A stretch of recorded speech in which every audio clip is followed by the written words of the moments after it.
So I was looking for a decent video on a knock sensor for a Honda Element. Looks like it's the same motor that's used in the Accords and some of the other Hondas from around these years. A lot of people said it was a giant pain in the ass to get into it, and some people were trying to bypass removing the intake. It really isn't that bad. If you just remove 2 bolts on the top of the intake,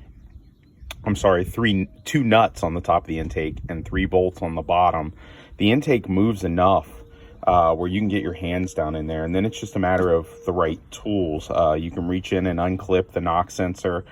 It's hard to see. You kind of have to feel your way through it. If you get a light down there, you can see the sensor is actually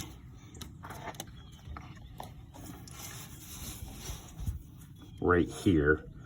That is your knock sensor. That is the harness that goes into it. It's pretty easy to actually just reach up in there and pull it and unplug it. And then you got to get a 27 millimeter socket like this, a decent swivel. You can actually, once that wire's off there, reach right down there with this, pop that on and unscrew that thing. It really only took me probably 10 minutes to undo all these, pull out the knock sensor and put the new knock sensor in, and just don't forget to plug it back in.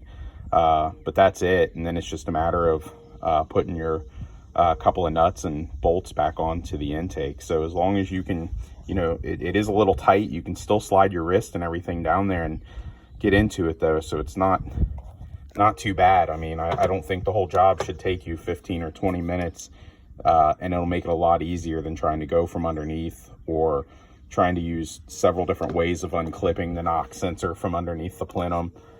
So again, not too bad of a job if you just remove those bolts. So good luck.